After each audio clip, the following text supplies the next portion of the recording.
Peço desculpas aí por esses minutinhos de atraso.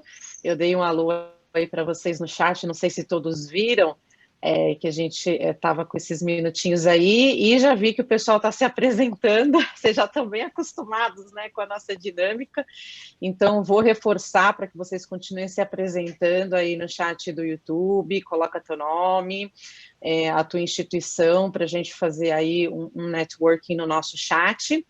Bom, eu sou a Marcela Flores, sou diretora executiva aqui da Ampay, quero dar as boas-vindas para todos vocês que estão nos assistindo aí no canal do YouTube, tem bastante gente já, certamente vamos ter recorde aqui de participação, como temos tido, agradecer a participação aí dos nossos palestrantes, já vou apresentá-los.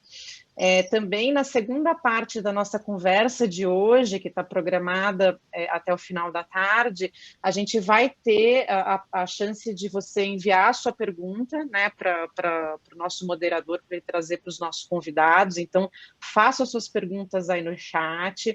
Já vi nomes conhecidos aí de gente que é bastante interessada e tem nos acompanhado nesse tema da FNDCT especificamente. Alguns dos nossos associados aí perguntem, tá, pessoal? Queremos que vocês, de fato, participem. E para quem está hoje nos acompanhando aqui no YouTube e ainda não nos conhece, a Ampay, ela é a Associação Nacional de Pesquisa e Desenvolvimento das Empresas Inovadoras. Nós somos a única associação que cobre todos os setores e independente, né, uma associação privada, sem fins lucrativos, dentro do nosso ecossistema de inovação brasileiro. E parte da nossa missão, né, entre outras coisas, é a articulação de políticas públicas, viabilizar também esses ambientes de colaboração e cooperação entre o nosso ecossistema e os nossos associados. E para isso, nesse modelo virtual, né, que a gente tem vivido hoje, a gente tem feito muitos webinars, a maioria de vocês nos acompanhado, com temas atuais do ecossistema, como esse de hoje, tão importante e relevante. A gente também tem feito os nossos encontros dos 5 comitês temáticos da Ampay de forma virtual: gestão da inovação, fomento, propriedade intelectual, o comitê que trata do relacionamento entre as ICTs e as empresas, e o nosso comitê que trata da relação entre as indústrias, ou as grandes empresas e as startups. Além da nossa conferência, que é o nosso evento anual, acontece sempre, esse ano sim, no modelo 100% virtual, confirmado, de 16 a 19 de novembro. As inscrições, inclusive, estão abertas, vou pedir para a turma colocar o link ali do site do nosso evento no chat. A Ampay também tem Brás de Educação, cursos de curta duração, nosso Campaign Company e a nossa certificação Innovation Architect, que inclusive começou a turma desse segundo semestre ontem.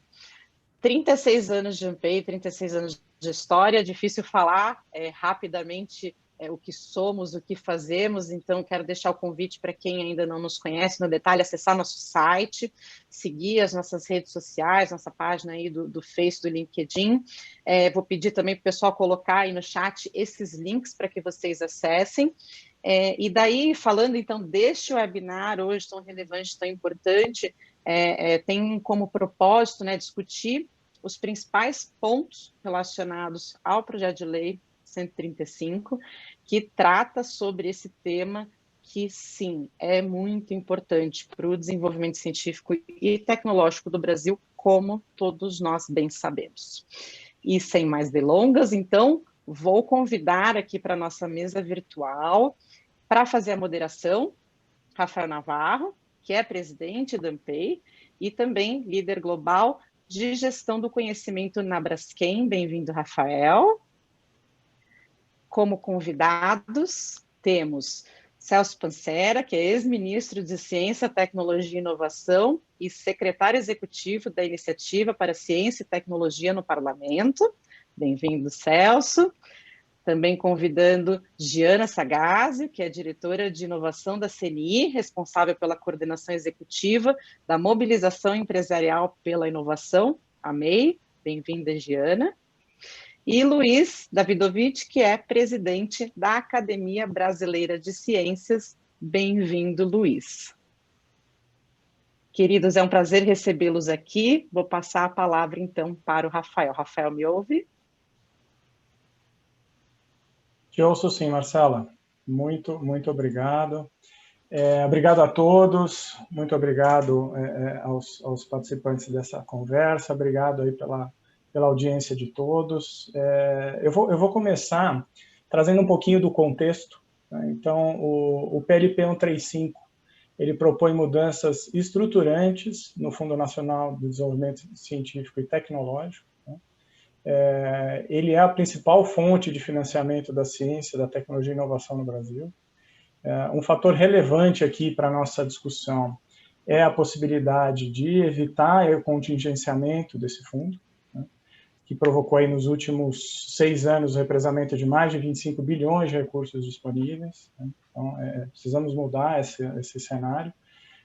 Quanto ao projeto, apesar dele ser avaliado positivamente pelos principais atores do ecossistema, há pontos ainda, acho que sensíveis presentes no texto, né, aprovado no Senado, e que devem ser aprimorados depois da sua aprovação, né, e assim como a definição de percentuais para determinados recursos, né, acho que isso é um tema bastante relevante. Então, dada a importância desse tema, a gente entende que é importante ter essa discussão de uma forma ampla, entendendo as oportunidades e pontos de atenção, e também esclarecermos as dúvidas, né? Então, agradeço a audiência de todos aí. Então, para essa discussão e para que a gente possa trazer mais clareza para o assunto, temos esses ilustres convidados, né, para a nossa conversa, que apesar de dispensarem apresentações, a Marcela já os apresentou. Eu vou começar já com uma pergunta, e essa pergunta eu vou dirigir a todos, tá? Então, eu vou pedir aí para todos, Celso, Giana e Luiz, por favor, responderem essa pergunta, né? E aí eu vou pedir para que seja nessa ordem. Celso, eu vou pedir para você começar, na sequência Giana e depois Luiz Davidovich. Então, a pergunta sob a ótica que cada um aqui, né, de alguma forma representa dentro desse ecossistema, que oportunidade vocês destacariam no PLP 135 para o desenvolvimento da ciência, tecnologia e inovação nas empresas, academia e todo o ecossistema, né? E se vocês acreditam que também há pontos de atenção que o governo precisa discutir melhor, mesmo que num segundo momento pós-aprovação do PLP. Tá? Então, começando com Celso, por favor, Celso, vou pedir para você começar. Na sequência, eu vou para a Giana, tá, Giana? Celso, você está no mudo. Isso aí. É a frase famosa, né, Luiz? É que mais se ouve agora, nesse tempo de pandemia. Você está no mudo. Mas, enfim, obrigado pelo convite, Navarro, obrigado, Marcela. É bom estar novamente com Giana, debatendo esse assunto, com o Luiz Davidovich.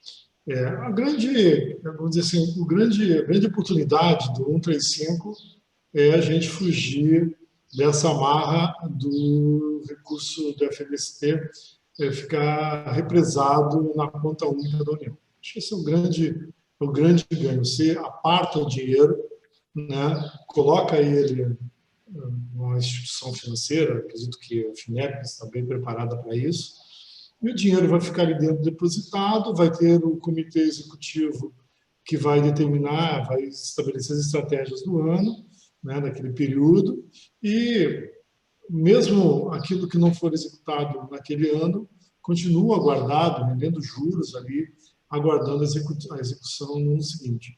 Acho que esse é o grande ganho. Eu diria assim, tem 2 grandes ganhos. Primeiro, proibir o contingenciamento. Mas o contingenciamento ele encerra em si ainda uma pequena armadilha. Muitas vezes o governo só libera, ou descontingencia no final do ano, e você não consegue gastar o dinheiro todo, e acaba ficando uma boa parte desse dinheiro para o caixa único, e aí ele vai para pagar restos a pagar, fazer outras coisas que não é a finalidade do dinheiro. Mas, enfim, é um avanço. Agora, o grande avanço mesmo é você transformar isso no fundo financeiro, né? E é claro que, com isso, o próprio comitê deliberativo, o CD do FNSP, ele ganha uma outra dimensão, como a gente vê no FAT hoje, né? A sociedade civil, as organizações disputam estar nesse conselho e estabelecem metas para esse conselho bem disputados, vai no voto, vai na discussão. Por quê? Porque ele tem, efetivamente, o potencial de ser executado. Mesmo que não seja naquele ano, ele vai ser no ano seguinte, porque essas coisas são de médio e longo prazo mesmo, então elas não serão nunca executadas no mesmo ano, os grandes projetos aprovados ali, né? Mas o comitê, ele acaba tendo uma relevância muito grande, né? Porque vai ser no locus onde serão debatidas as grandes estratégias do fundo. E o recurso estará ali. Fechou o ano, o dinheiro está rendendo juro. Virou outro ano, está ali o recurso. Se nós tivéssemos aprovado isso em 2017, está vendo aí o senador Isalci, é um prazer estar novamente com o senador Isalci. Se tivéssemos aprovado isso em 2017, veja bem, Navarro, nós teríamos agora um fundo com 15, 16 bilhões de reais. Né?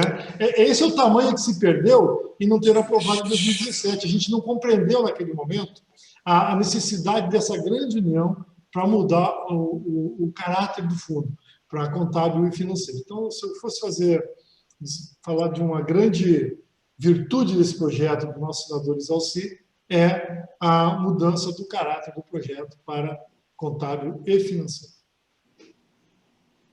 Muito obrigado, Celso. Posso, então, por favor, Jana, se você puder fazer o seu comentário com relação à pergunta. Boa tarde. Eu queria mais uma vez agradecer aqui o convite, né, da ANPEI, agora com a liderança aqui do Rafael Navarro, e também cumprimentar, né, o Celso Pancera, o Luiz Davidoff e o senador Isalci Lucas, né? Também eu gostaria de, mais uma vez, parabenizar o senador Isalci Lucas pelo PL 135, pela visão, né, estratégica de priorizar a área de ciência, tecnologia e inovação do nosso país. A grande oportunidade que nós vemos do PL 135 já foi mencionada aqui pelo Celso, né? Eu gostaria de reforçar que o PL 135, ele reflete toda a discussão que foi feita no âmbito da MEI, da Mobilização Empresarial pela Inovação, que hoje reúne pelo menos 350 das maiores lideranças empresariais do país e também as instituições parceiras do nosso ecossistema de inovação, né? Como a ABC, o ICTP, SBPC, mas todas as instituições, ANPEI, BNDES. Então, esse tema, nos 13 anos da MEI, a MEI completa esse mês 13 anos, ele foi discutido e as propostas foram evoluindo. Então, o PL, ele reflete, né, a formulação do senador reflete todo esse avanço que nós esperamos para o FNDCT.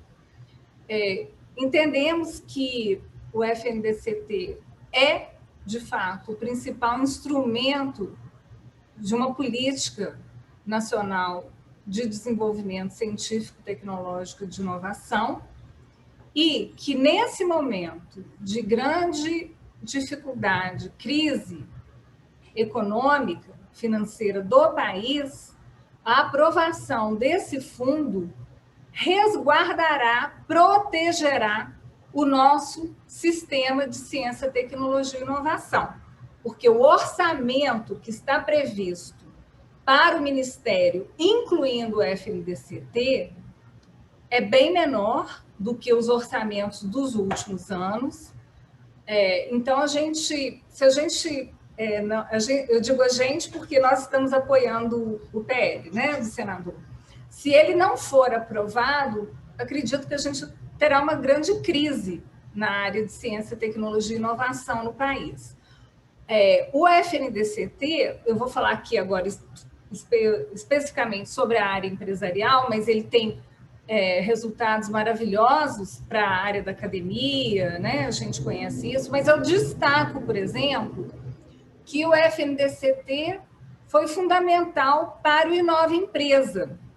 Esse programa, ele foi disruptivo no sentido de articular a FINEP junto com o BNDES, né, fazendo uma cesta de recursos de fomento para as empresas, apoiando projetos de inovação na fronteira do conhecimento dos setores que foram contemplados pelo Inova Empresa, né?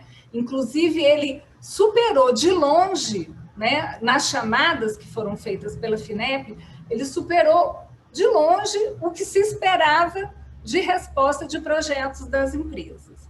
Então, entendendo que o Brasil precisa avançar muito nessa área, né? E aí eu sempre cito aí o Índice Global de Inovação. Nós estamos numa posição, a 62ª posição, em 131 países.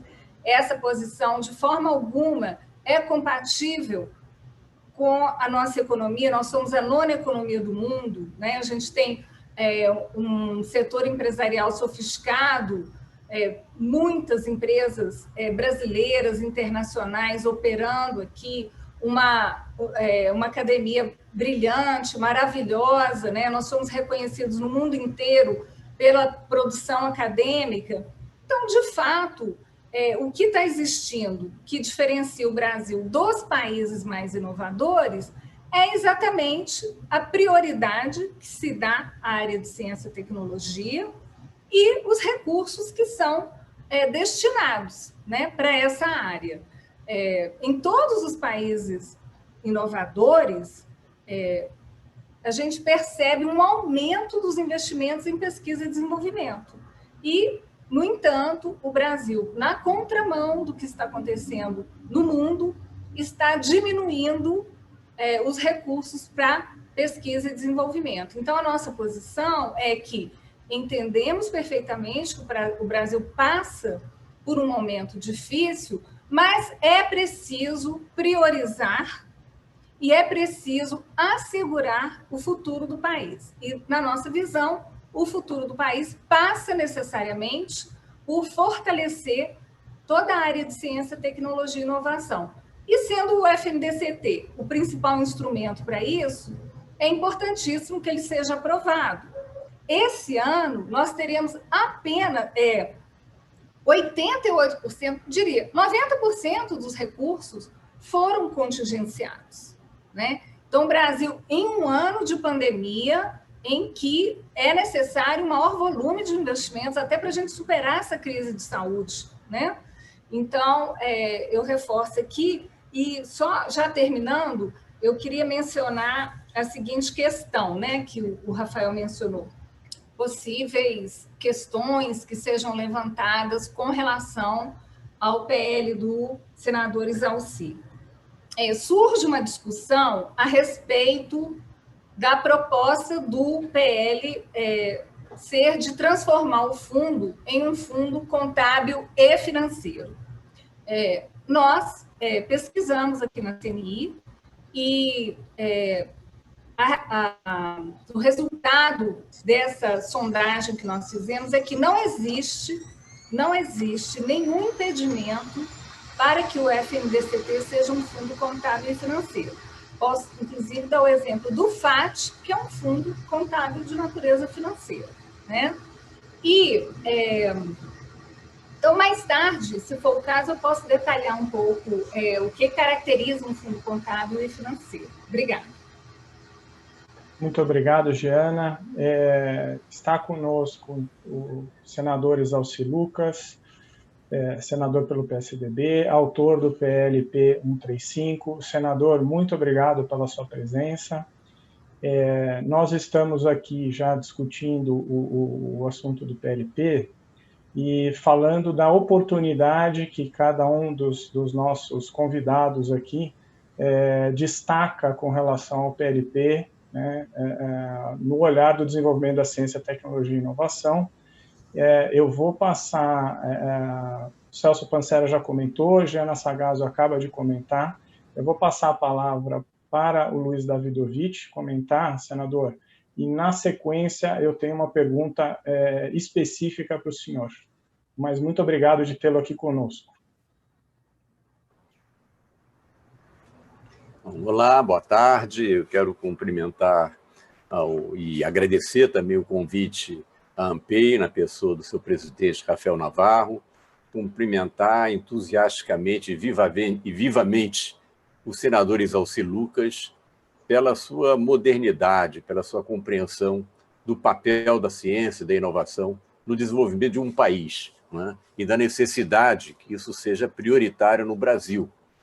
Quero cumprimentar também a Giana Sagazio, que tem sido uma interlocutora constante, né, e que tem assumido um papel muito relevante nessa luta em defesa do desenvolvimento científico e tecnológico do país. Também o Celso Pancera, que tem conduzido muito bem essa iniciativa de ciência e tecnologia do Parlamento, que congrega várias entidades e que tem sido um instrumento muito relevante para a atuação do Parlamento brasileiro. Então, é um prazer estar aqui com vocês, fico muito honrado até em participar desse debate com esses companheiros de luta, né, pelo país, pelo Brasil, pelo desenvolvimento da ciência e tecnologia. Então, fala-se aqui das oportunidades que surgem com a aprovação do projeto de lei 135/2020. E é sempre bom lembrar que eu não vou nem falar do que já ocorreu, o que o FNDCT já fez pelo Brasil, porque fez muita coisa. Então, não vou elencar aqui, porque é uma lista enorme, mas se a gente pegar as coisas assim, que mais contribuem para a balança comercial do Brasil hoje em dia, nós vamos ver o FNDCT presente, né? Ele esteve presente de maneira proeminente na segurança alimentar, na Embrapa, né? E se vocês compararem o que foi investido na Embrapa com o que o Brasil está economizando por não ter que importar, por exemplo, adubo nitrogenado, né, pela multiplicação da produtividade na soja, que agora está sendo estendida para outras gramíneas, graças à pesquisa, né, é incomparável. Quer dizer, o retorno para o país é muito maior, né?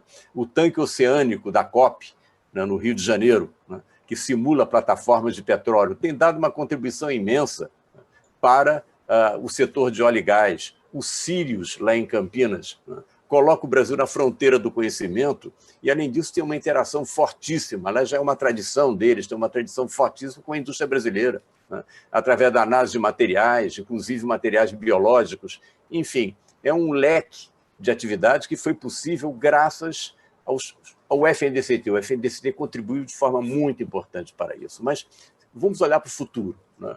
Então, o que nós vemos atualmente é uma defasagem que está aumentando entre o Brasil e outros países, né? Isso se aplica a países em desenvolvimento e a países desenvolvidos também, né? Enquanto nos Estados Unidos o Congresso norte-americano recusa o orçamento enviado pelo Executivo para o setor de ciência e tecnologia, né, anula os cortes orçamentários e até aumenta o orçamento em relação ao ano anterior, né, aqui no Brasil nós estamos com dificuldades em virtude desses sucessivos cortes orçamentários. Basta ver que no ano que vem, o que está previsto para o FNDCT, o descontingenciado, é da ordem de 500 e pouquinhos milhões de reais. Esse ano foram 600 milhões de reais. Para o público que nos assiste, que talvez não esteja muito familiarizado com isso, o Ministério de Ciência e Tecnologia fez um edital para pesquisa relacionada com a Covid-19. A demanda foi um pouco menos de 2 bilhões de reais. Mas eles fizeram um filtro, selecionando projetos que tinham condições de serem implantados com urgência, devido à epidemia que estava aí. Isso baixou esse total para 600 milhões de reais. Essa foi a demanda qualificada. Os outros eram meritórios, mas qualificaram em termos de prazo. E o Ministério distribuiu 50 milhões de reais. 600 milhões de reais, que era demanda qualificada só para o enfrentamento da Covid-19, é o total do FNDCT para esse ano. Isso mostra que esses recursos são ridículos e freiam o desenvolvimento do país. Então, quais são as oportunidades? As oportunidades é explorar as vantagens competitivas do país, que podem vir em benefício da sua população e em benefício também do protagonismo internacional do Brasil. O país, o senador Isalci já ouviu falar sobre isso, a Giana também, e outras oportunidades, né? O Brasil tem cerca de 20% da biodiversidade mundial. Isso seria... A biodiversidade é fantástica. Isso serve de insumo, por exemplo, uma nova biotecnologia, né, que pode baratear remédios para a população brasileira e agregar valor à balança comercial do Brasil. É só um exemplo, né? Energias renováveis. O Brasil tem vantagens fantásticas nessa área. né? Em explorar energia solar, energia eólica, recursos hídricos, né? E é incrível que a gente esteja perdendo espaço nessas áreas onde nós temos vantagens competitivas devido ao território nacional. Então, é urgente, realmente, começar a liberar esses recursos. Esse projeto de lei é muito útil nesse sentido, porque, primeiro, proíbe descontingenciamento, segundo, evita essa armadilha que foi mencionada pelo Celso, né, de que o governo libere os recursos só no finalzinho do ano. Então, ou não dá para gastar, ou tem que ser gasto às pressas, o que acaba sendo, não é o melhor dos gastos, né? Então, ser um fundo financeiro impede esse artifício, faz com que os recursos não utilizados em um ano passem para o ano seguinte. Isso vem em benefício direto da população brasileira. A pesquisa realizada com esses recursos tem melhorado a qualidade de vida da população. Então, é isso que nós queremos. Agora, os outros países estão seguindo essa trilha. O Brasil tem que estar aí também. Por exemplo, né, o crescimento do PIB chinês tem sido desacelerado nos últimos anos. Eles também estão sofrendo o efeito da recessão. Eles ainda estão com um PIB importante, mas ele está crescendo menos do que crescia antes. E, no entanto, eles já prometem para o ano que vem um aumento de 10% dos recursos para ciência e tecnologia. Isso se você olhar para os países que estão despontando no mundo, isso está intimamente associado ao investimento em ciência e tecnologia. Então, acho que o Brasil não pode ficar para trás. Isso é um grande campeonato mundial que está sendo jogado entre nações, um campeonato onde o valor do conhecimento acaba sendo muito mais importante do que o valor de tanques e mísseis, né? É uma batalha que se desenrola nesse campo do conhecimento. Veja o 5G, o que está acontecendo hoje em dia com ele, né? É um grande exemplo desse tipo de batalha do conhecimento que ocorre no mundo de hoje. E nesse campeonato das nações, o Brasil não pode ficar no segundo time, no banco de reservas. Nós temos que estar no primeiro time, porque nós temos essa potencialidade econômica de estar lá. Então, é isso. Acho que esse projeto de lei permite que, de novo, é o meu sonho, ver na capa lá do The Economist, né, o Cristo Redentor levantando voo. Depois ele caiu.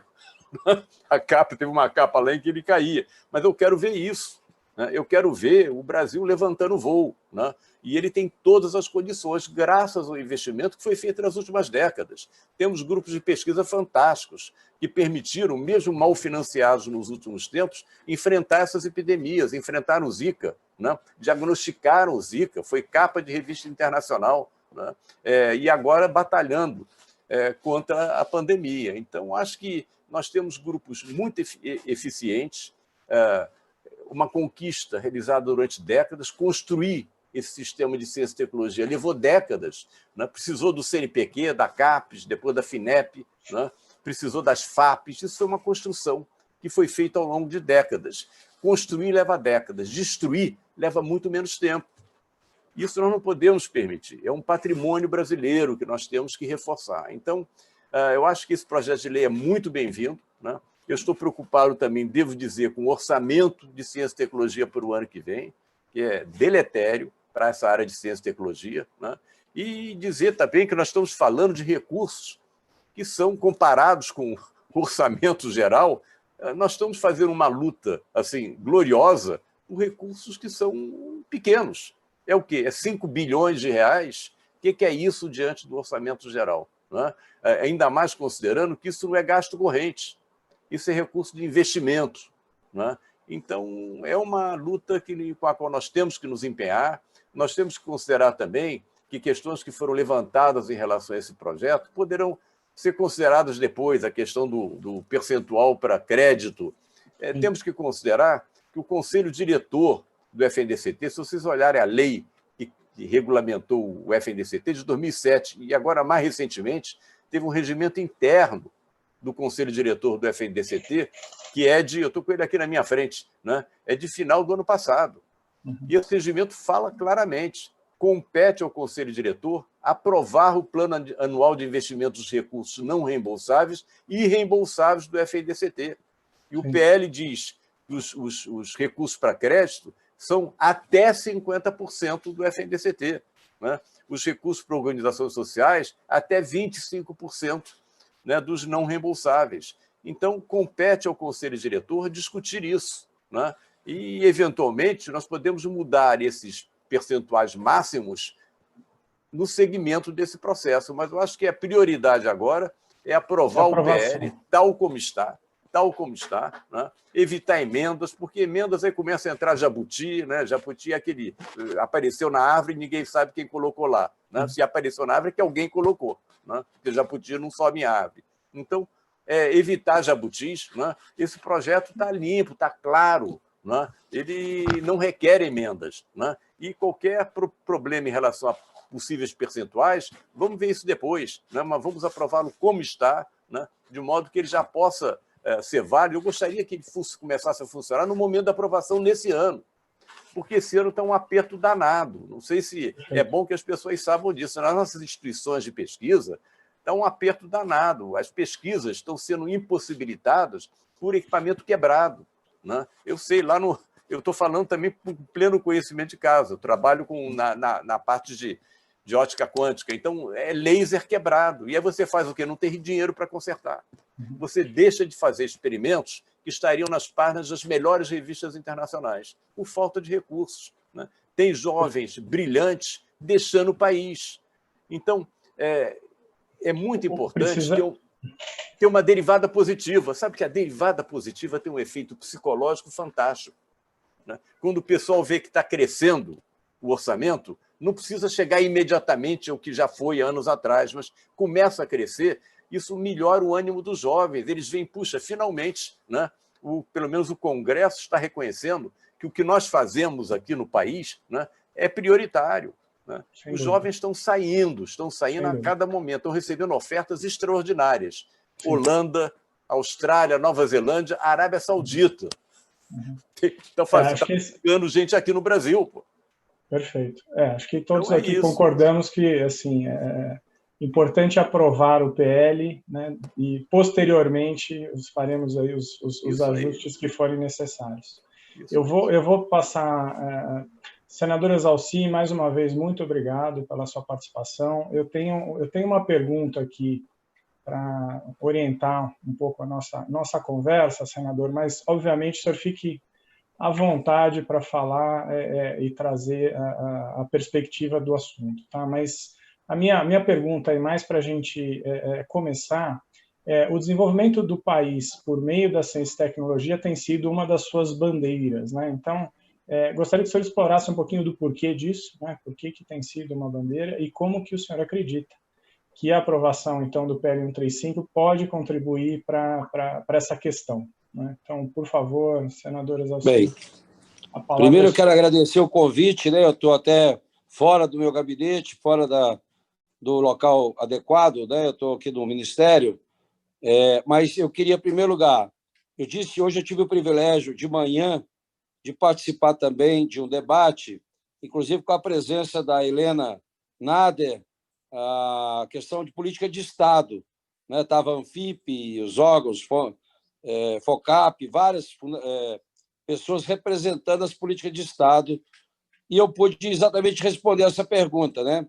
A minha formação, eu sou contador, sou auditor e sou professor. Aproveitando até, quero parabenizar aí a todos, né, pelo Dia do Professor, né, que então tem vários professores aí, parabéns, né? Infelizmente, educação, ciência e tecnologia ainda é discurso, né? Quando você fala de recurso, já deixa de ser prioridade, e você sabe que governar é eleger prioridades, né? E educação, ciência e tecnologia, no Brasil, infelizmente, ainda não é prioridade.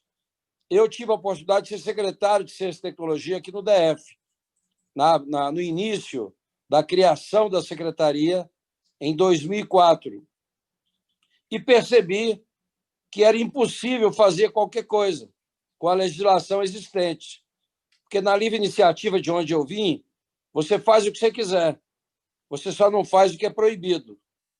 Na iniciativa pública, você só pode fazer o que é permitido. E, por incrível que pareça, dei um exemplo disso, se um pesquisador apresenta na minha época, apresenta um projeto e tinha um determinado reagente, e ele mudou o reagente e teve um resultado espetacular, ele é punido, porque ele mudou o reagente. Agora, se ele faz tudo certinho e não tem resultado nenhum, ele é premiado com mais recursos. Encontrei isso na minha época. Então, quando eu fui para o Congresso Nacional, eu fui sabendo como era difícil no Brasil fazer qualquer coisa. Aliás, hoje ainda é mais difícil. Para você ter alguém que assine qualquer coisa, que faça qualquer coisa, é muito difícil, porque no Brasil hoje, quem faz qualquer coisa vai responder pelo que está fazendo. E grave, muitas vezes, fora do serviço público, ainda tem que contratar advogado para responder isso. Então, o que nós fizemos? Eu fui vice-presidente do Conselho de Secretários e tive o privilégio, quando cheguei, de ser o presidente, como sou até hoje, o presidente da Frente Parlamentar Mista de Ciência, Tecnologia e Inovação.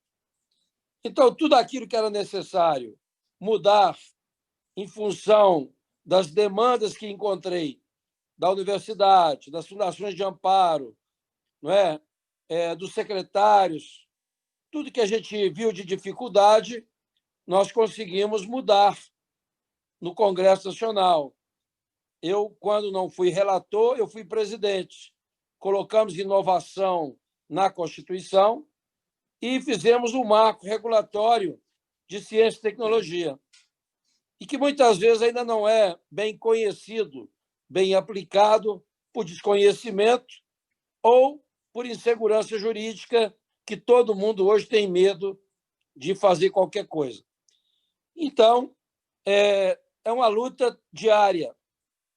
E vejo que o nosso orçamento hoje, por exemplo, ele é menor do que 20 anos atrás.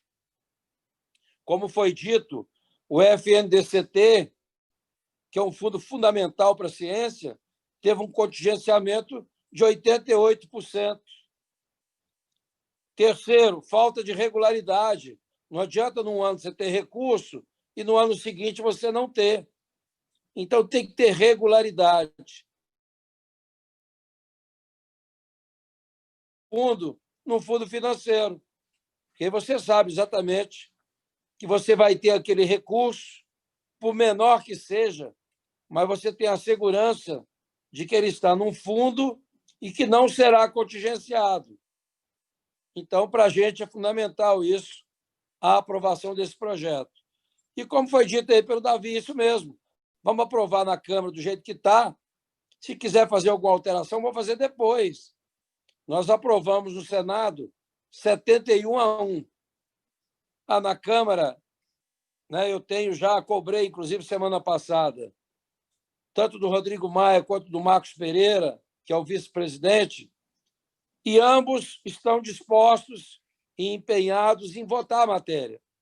Já tinha um requerimento na pauta de urgência e, infelizmente, houve uma obstrução da sessão por questão da comissão mista de orçamento e não foi possível votar a matéria. Mas tenho certeza que, liberando a pauta, eu espero que aconteça semana que vem, eles possam votar o requerimento de urgência e, na sequência, votar o mérito, sem alteração, de preferência. Agora, aproveitando, quero dizer para você que hoje de manhã eu até fiz uma crítica à Receita Federal. Eu acho que a Receita é um dos órgãos mais competentes que tem para arrecadar, muito bom, mas, infelizmente, tudo que você quer fazer, a resposta é não. A Anfip questionou, diz, Alci, mas nós cumprimos a lei que vocês fazem. Aí eu citei um exemplo. Olha, vou te dar apenas 3 exemplos. Clássico. Tenho 2 projetos aí, que a ANPEI, inclusive, foi um dos patrocinadores da demanda, e a CNI também de outra, que é a reforma da Lei do Bem.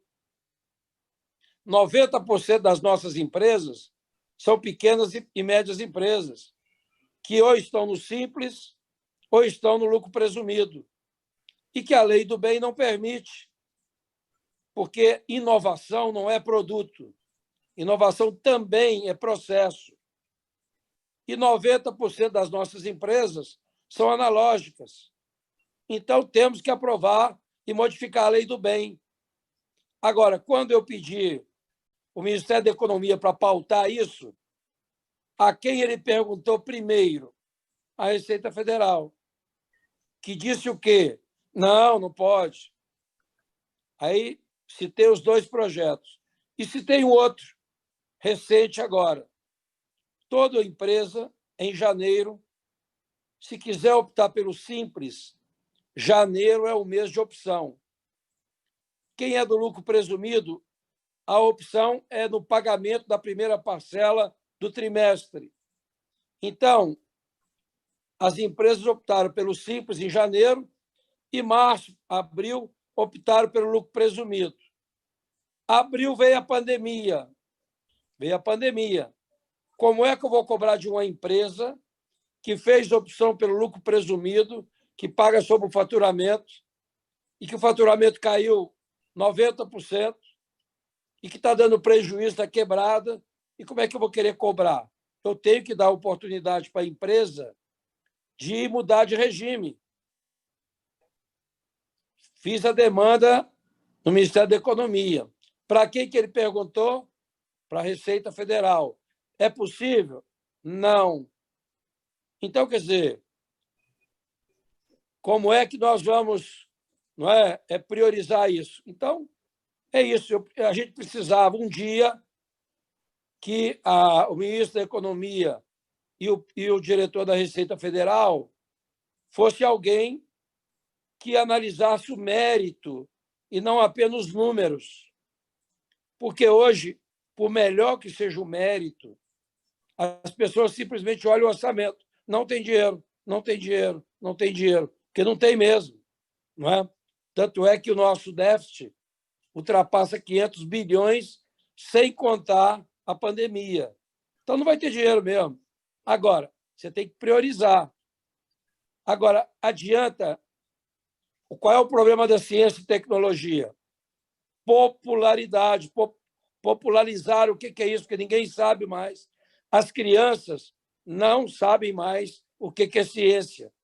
O máximo que ela vê hoje na rede pública é botar um feijãozinho no algodão molhado. Essa é a ciência que nós temos hoje. Então, 90% dos nossos jovens que saem da escola pública, no ensino médio, não sabe português, não sabe matemática e muito menos ciência. Então, se você não popularizar para os mais velhos e fazer o que o agro fez, agro é pop, agro é tech, agro não sei o quê, todo mundo elogia o agro. Mas se você pegar o orçamento hoje da Embrapa, não paga nem pessoal. E se nós temos uma balança comercial como temos hoje, a gente deve a quem? A Embrapa, aos pesquisadores da Embrapa. E olha o orçamento da Embrapa, estão quebrados. Então, adulto, a gente está fazendo esse debate aqui, com quem já está convencido. Só devem estar assistindo aqui também esse debate as pessoas que também já são convencidas e que querem a ciência e tecnologia. O que nós temos que convencer são aqueles que não sabem o que é isso. E, para isso, tem que mudar a educação. Você tem que botar laboratório de ciência na educação infantil. O menino tem que saber, a partir dos 2 anos, tem que saber o que é ciência.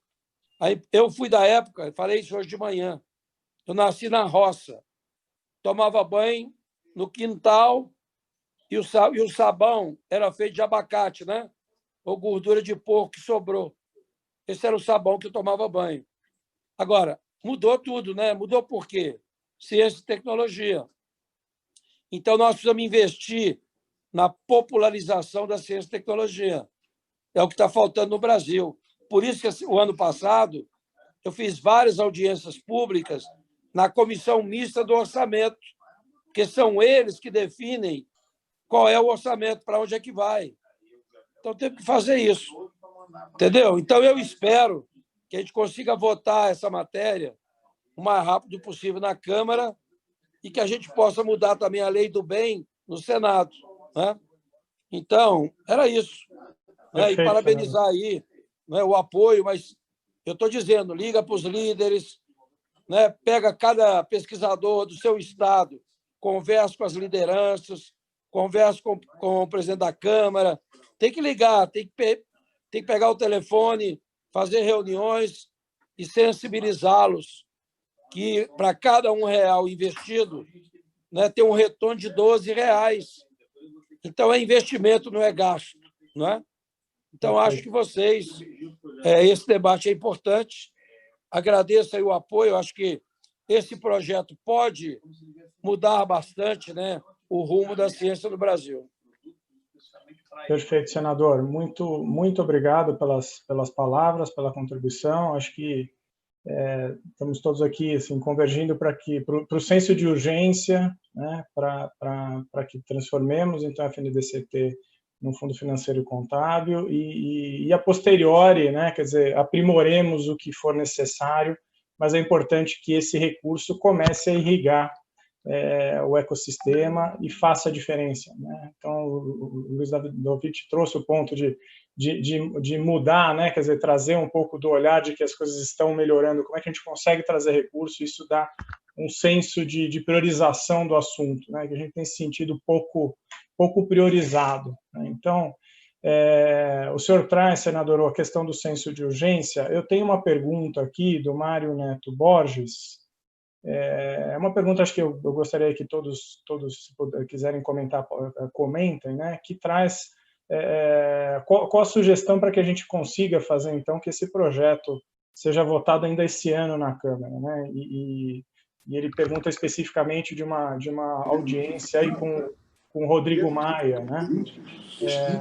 O Rodrigo, respondendo o Mário Neto, que é meu conterrâneo, meu amigo, que foi um excelente presidente, não só da FAPEMIG, mas também do CNPq, o compromisso que eles têm, que me falaram, é de aprovar ainda agora, né? O Rodrigo Maia e também do Marcos Pereira. Então, eu acho, superada a questão da comissão mista do orçamento, a gente consegue aprovar ainda este ano. É a minha esperança e é o que eu estou cobrando sempre. Eu acho que dá, sim. Muito obrigado, senador. Celso, gostaria de comentar? Eu queria ter um impedimento, senador, que é uma coisa que é a urgência constitucional do projeto do governo 4199 de 2020, que é o que trata da alteração muda bastante a estrutura da cabotagem brasileira. Como o governo pediu urgência constitucional, passado 45 dias, esse projeto passou a trancar a pauta. Então, além da questão política que nós temos assistido hoje na Câmara, que é a questão da organização da correlação de forças e estabelecimento dos papéis de cada bloco político dentro da Comissão Mista de Orçamento, nós temos essa questão que seria muito importante que o governo retirasse a urgência constitucional desse projeto, o 4199, porque enquanto não tirar essa urgência constitucional, ela impede a votação dos outros regimes de urgência, que é o nosso caso. O nosso projeto, nós temos que aprovar o requerimento do deputado Molon, o 2354, que é o requerimento de urgência para o PLP 135. Mas a urgência constitucional do 4199, ela precede regimentalmente a nossa urgência. E ela impede a votação da nossa urgência. Então, seria importante também, senador Isalci, com certeza o senhor já sabe disso, mas trabalhar essa questão junto ao governo, para o governo retirar essa questão dessa urgência constitucional. Né? Porque aí depois nós temos as questões da política. As questões da política a gente vai tratando como estamos tratando. Conversar com os blocos políticos, com o Rodrigo Maia, com o vice-presidente da Câmara, né? O Marcos Pereira, as lideranças do partido. Né, o próprio pedido de urgência do deputado Alessandro Molon, ele reúne 327 assinaturas representadas, né, de deputados e deputadas. Né, além do que precisaria de 257 tem 327 assinaturas, né? Então, há uma, vamos dizer assim, está construída, vamos dizer assim, esse ambiente, né, para a aprovação do projeto, mas tem esse impedimento legal que hoje é o nosso principal problema lá, eu julgo, né, que é essa urgência constitucional do projeto 4199, que trata da cabotagem brasileira.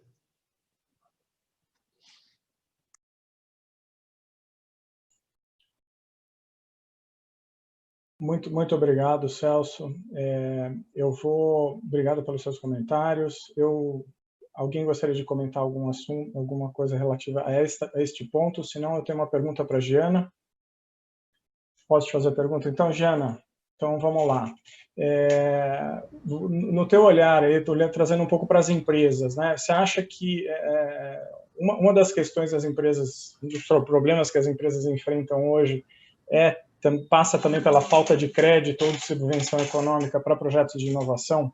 E se a mudança da proposta, se a mudança, né, aprovado o PLP, isso traz benefício nesse sentido?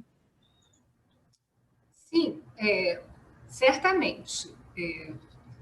Eu diria assim que num cenário em que o PLP 135 seja aprovado, nós teremos muito mais recursos para toda a área de ciência, tecnologia e inovação.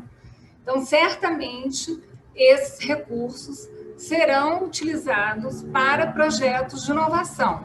Lembrando que a Secretaria Executiva do FNDCT é a FINEP, que é a agência de inovação do governo, né? Então, como existe uma previsão de termos mais recursos, eu diria que é o que o Luiz citou, é uma evolução na situação atual, sendo que o que está previsto na PILOA para o ano que vem diminui o volume de recursos para a área de ciência, tecnologia e inovação. Nós temos uma posição de que é preciso aumentar os recursos para a subvenção econômica.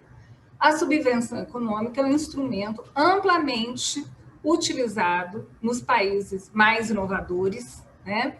E ele faz parte de uma composição, de uma cesta de investimentos para estimular os investimentos empresariais. Nós sabemos que a inovação é um investimento de risco e de longo prazo. Então, o instrumento da subvenção, ele é exatamente utilizado para que as empresas possam superar essa fase de maior risco, né, dos projetos de inovação. A gente verifica, assim, ao longo dos últimos anos, uma diminuição muito grande dos recursos disponíveis para a subvenção econômica, e nós defendemos, sim, né, que o volume de recursos para a subvenção sejam aumentados, porque deve existir uma harmonia entre crédito, subvenção e outros instrumentos que estão disponíveis. Mas, com certeza, né, a aprovação do PLP 135 irá assegurar um volume de recursos para o desenvolvimento de CTI no Brasil, que é muito maior do que nós temos disponíveis hoje, né? E que, se não for aprovado, vai diminuir ainda mais o que a gente tem disponível. Então, não apenas para as empresas, mas é preciso, até o senador citou o marco, o novo marco de ciência, tecnologia e inovação. Esse marco removeu qualquer obstáculo que existia entre uma maior articulação universidade e empresa.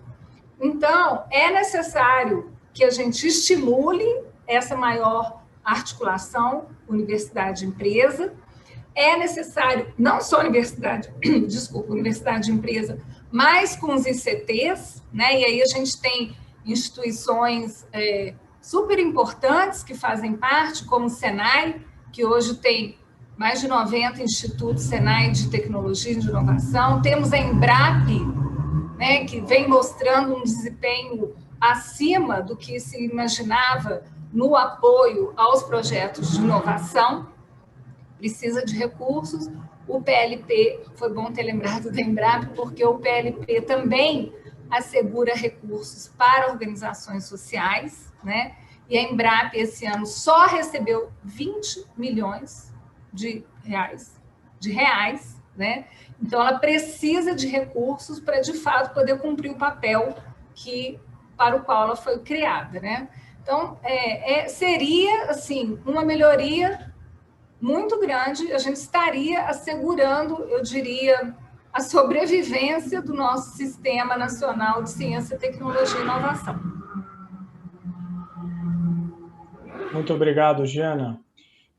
Eu tenho aqui uma pergunta, Luiz Davidovich, vou te perguntar assim, muito diretamente a partir de uma afirmação sua, né?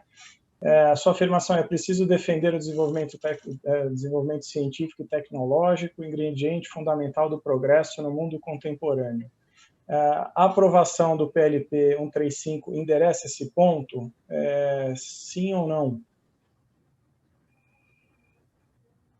Você está no mudo, Davidovich. Essa é a frase mais ouvida ultimamente, né? Seu microfone está desligado, né?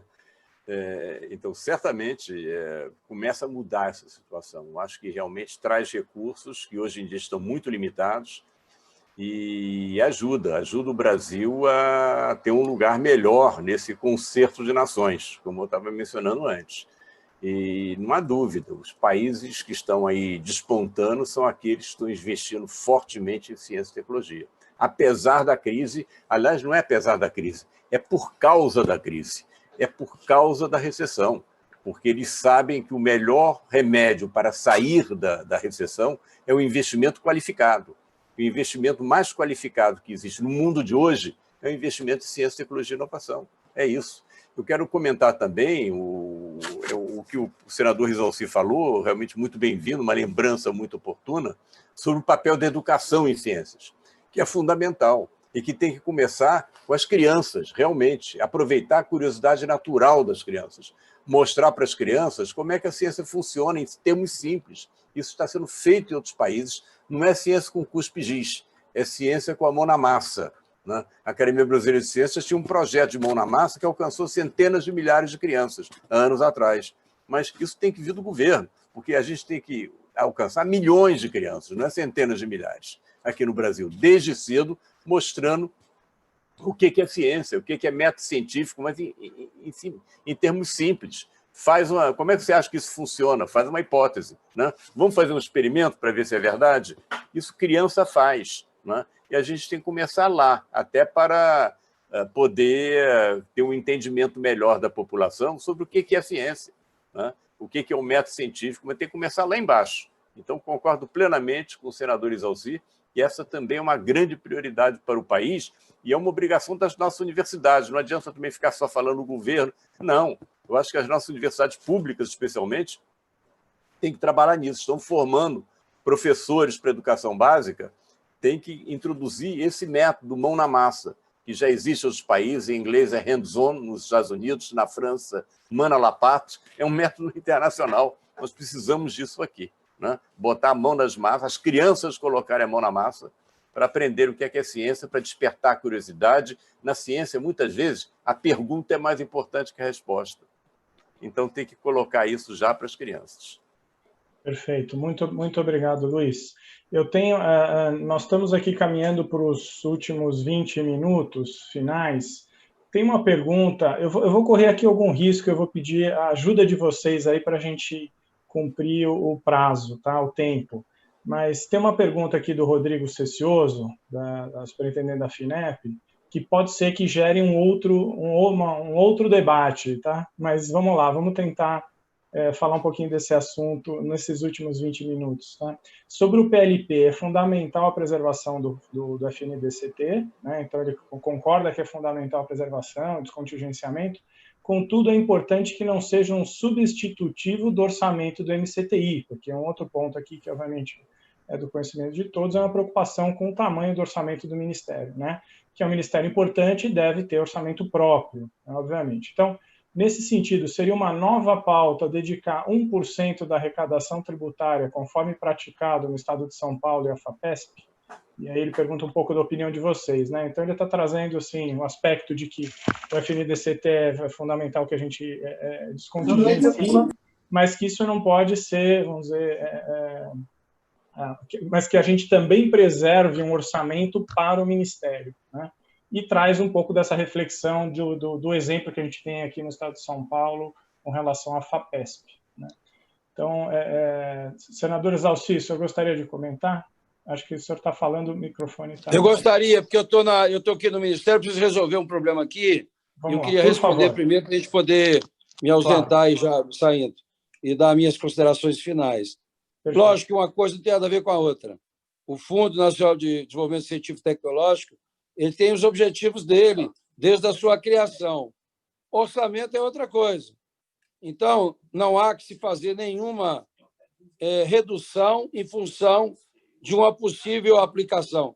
Acho até, desconfio até, né, pelo valor que veio no orçamento, que já houve isso, essa preocupação de aprovar. Como nós aprovamos no Senado por 71-1, evidente que quem fez o orçamento já deve ter pensado, olha, vai passar na Câmara, portanto, vamos reduzir aqui o orçamento. Tanto é que era 11, o orçamento encaminhado foi 8. Houve uma redução aí de quase 3 bilhões no orçamento da ciência e tecnologia, que nós vamos ter que ter o cuidado agora para repor isso. É o que eu disse, a Embrapa, o valor mal dá para pagar pessoal, sem falar em nenhum investimento e despesas discricionárias. Então, são coisas distintas, e nós temos que lutar com todas as forças para não tentarem compensar uma coisa com a outra, senão não vai resolver nada, né? Eu acho que aí... mas tem que ficar de olho nisso. Por isso que é importante participar da comissão de orçamento, discutir, mostrar, né? Nós temos muitos institutos de pesquisa que funcionam por demanda e que não têm as demandas, porque muitos nem conhecem. Nós temos mais de 150 institutos, pelo menos, que eu conheço, né? E grande parte deles, os pesquisadores já estão na idade de aposentar, acho que mais de 50% já poderiam estar aposentados e sequer está tendo transição para passar o conhecimento para os jovens, que é a área de ciência. Você não transmite como qualquer empregado, entra um, sai o outro e pronto. Não. Você tem que ter toda uma transição, toda uma transferência de conhecimento. Então, a gente precisa melhorar um pouco a relação das instituições. O Ministério da Ciência e Tecnologia precisa conhecer melhor o potencial que tem os institutos de pesquisa. Nós temos a ABIPT aí também com mais de 100 instituições filiadas. Então, tudo isso é importante a gente saber e aproveitar o máximo possível, né? Mas a gente não pode deixar que ocorra exatamente isso, diminuir o orçamento, porque vai aprovar o fundo. São coisas totalmente diferentes. E já agradeço, viu, o convite, pedir desculpa não poder ter o final, porque agora estão me chamando aqui para resolver o assunto que eu vim resolver, mas estou à disposição, parabenizo pelo debate e agradeço o convite. Muito obrigado, senador. Sucesso aí, boa sorte. E estamos todos aqui na torcida pela aprovação pronta do PLP. Obrigada, senador. Valeu, senador. Um abraço a todos. Obrigado. Obrigado, senador. Um abraço. Celso, por favor. Isso. Sobre essa questão do orçamento, eu queria dizer, nós também já realizamos algumas atividades nacionais, né, Luiz? Nós temos já, inclusive, uma carta pronta para enviar à Comissão Mista de Orçamento e aos deputados com um conjunto de propostas, né? Por exemplo, existem algumas saídas aí. O Fundo Social do Pré-Sal tem recurso represado lá. 25% desse valor, é metade do que está represado, 50% está represado, sem destinação, pode significar, por exemplo, uma recomposição do orçamento do Ministério. Plenamente. Significaria hoje aí 25% do recurso social do pré-sal, algo em torno de 3 bilhões e meio, 4 bilhões de reais. Porque dos 100% do Fundo Social do Pré-Sal, 37,5% está indo para o MEC, 12,5% está indo para o SUS e 50% compõe o caixa único do governo. Não tem destinação. E existe um projeto de lei já na CCJ, na Câmara, propondo isso. A outra proposta que a gente está também defendendo são propostas legislativas. Existe a PEC 24, né, da 2019, da deputada Heloísa Canziani, que ela propõe que as receitas próprias das universidades e institutos federais saiam do alcance do teto de gastos, né? Aquilo que os convênios, o que as universidades obtiverem de receitas próprias, aluguéis de imóveis, enfim, né? Doações, não fiquem no alcance da PEC do teto de gastos. Então, isso também é uma outra iniciativa legislativa que pode ajudar a minorar o problema do impacto do orçamento, porque as universidades têm um peso muito grande nessa questão da produção de conhecimento e ciência no Brasil. Além disso, nós temos já um conjunto de reivindicações que nós vamos levar para a SMO. Né? Então, basicamente, que o governo, nós não estamos nem pedindo que ele pratique os valores de 2015, nós estamos pedindo para que ele pratique os valores de 2017 no orçamento do MCTI, do CNPq, da CAPES e do MEC. Né? Ou seja, 2017 foi o último ano em que o governo federal assim, teve um orçamento que conseguiu funcionar a máquina e chegar ao final do ano sem grandes sobressaltos. Né? Significaria retomar, por exemplo, o orçamento do MCTI, de recursos não discricionários, na ordem de 5,5 bilhões de reais, né? Diferente dos 2,7, 2,8 que estão sendo propostos hoje. Né? Então, nem tanto ao céu, nem tanto à terra, no meio do caminho. Então, nós também estamos propondo, já temos essa pauta, estamos atuando nisso já. O Luiz participou dos debates, ajudou a escrever o texto, né? Estamos só esperando a CMO se instalar para a gente passar esse debate com a comissão sobre como é possível a gente recompor o orçamento sem brigar com o teto de gastos, por exemplo, dentro daquilo que o governo, fazendo alterações aqui e ali, ele pode manter o sistema funcionando. E aí, o FNDCT financeiro, né, contábil financeiro, seria um plus, né? Seria aquele ganho a mais que a ciência, a tecnologia e a inovação brasileira está precisando nesse momento. Acho que é isso, minha contribuição. Muito obrigado, Celso. Jana. Mudo, Jana.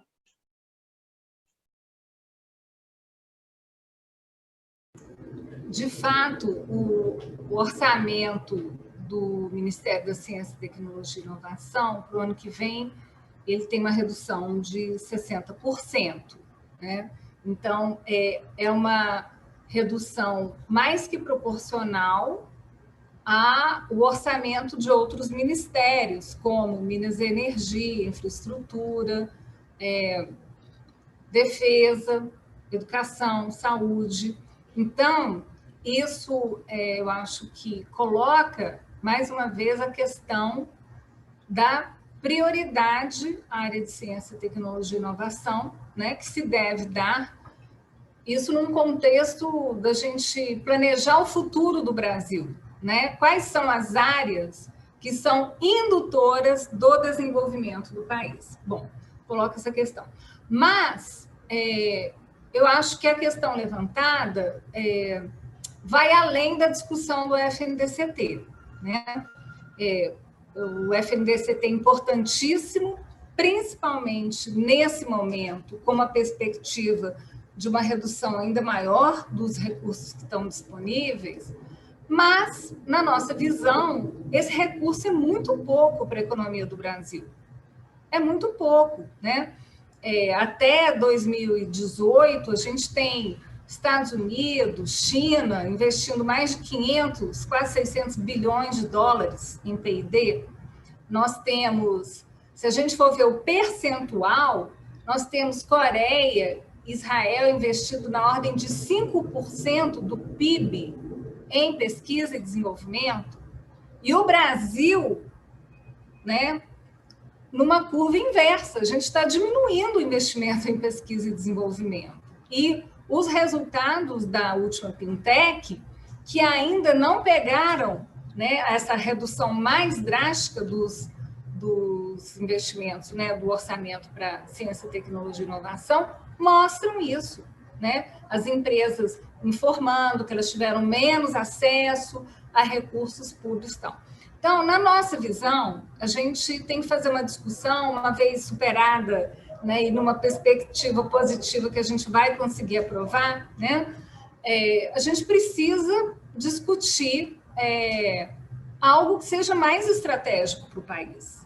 Porque, ainda assim, 5 bilhões de reais, né, comparado a que o mundo está investindo em pesquisa e desenvolvimento, não assegura, né, que a gente vai conseguir emparelhar ou superar esses países que estão investindo mais.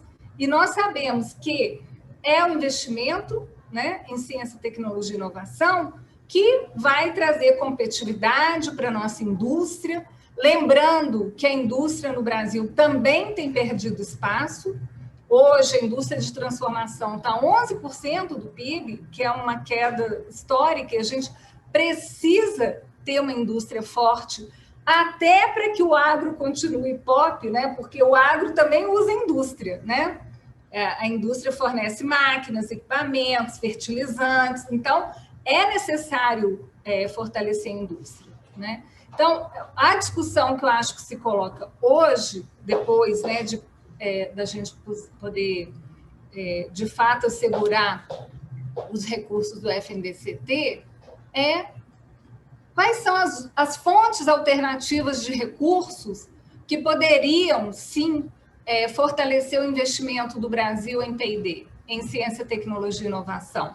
Fundo social, é também necessário, na nossa visão, fazer uma análise do custo-benefício de alguns investimentos que são feitos, né?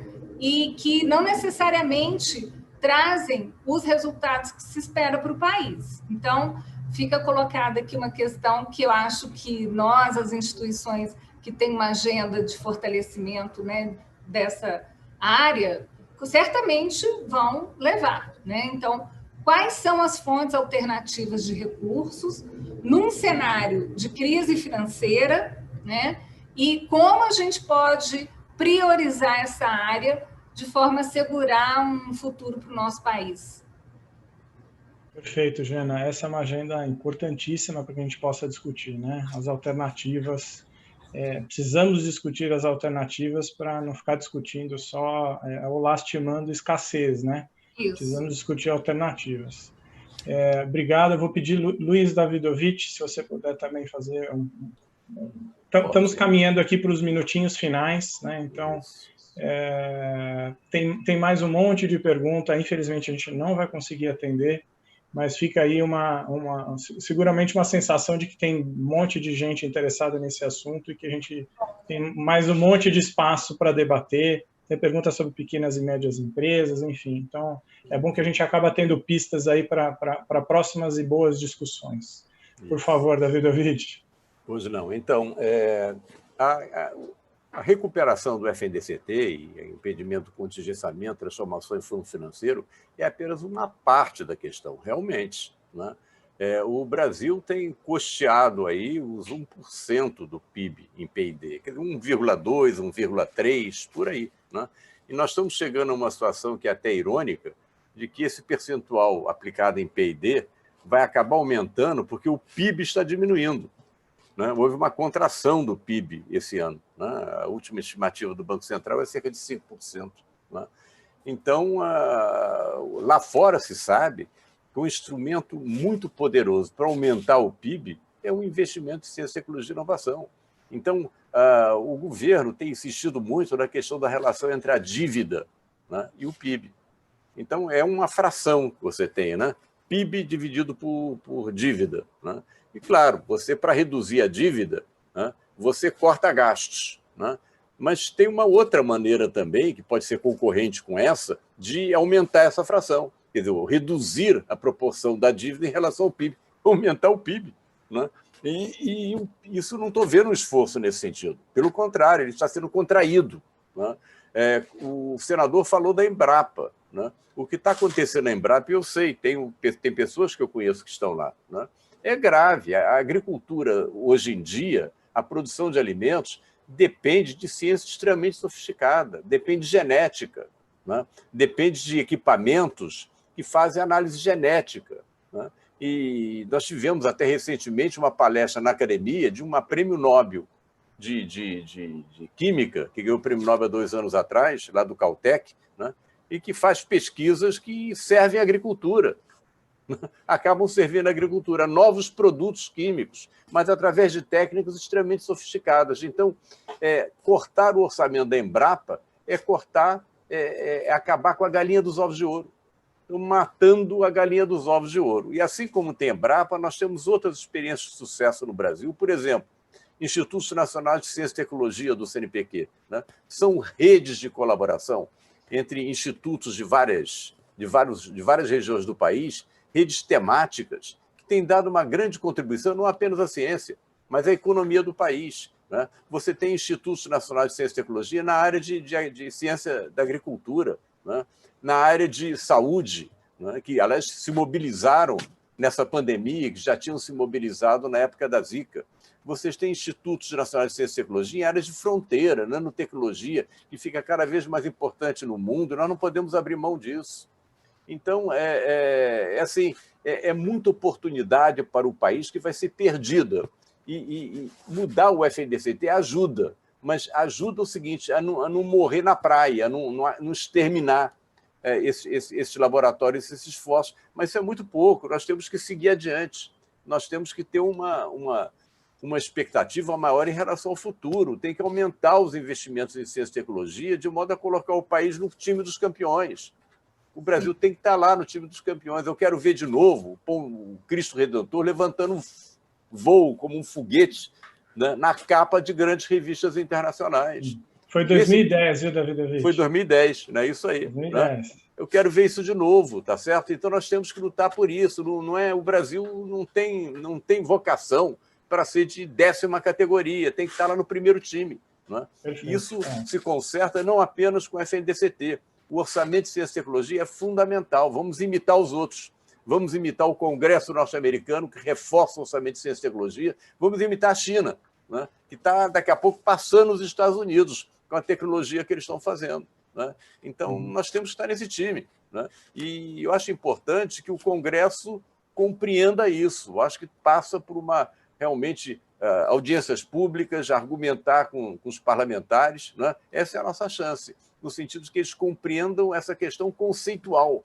Hoje em dia, conceitual. Já deu Prêmio Nobel de Economia, alguns, né? Que mostraram como é que ideias, ciência, tecnologia são fundamentais para o desenvolvimento econômico. Deu Prêmio Nobel de Economia a isso aí. Então, não é possível, né, que nossos economistas não entendam isso. É só olhar o que os Prêmios Nobel de Economia fizeram, o que eles disseram. Né? Então, acho que esse é o nosso caminho.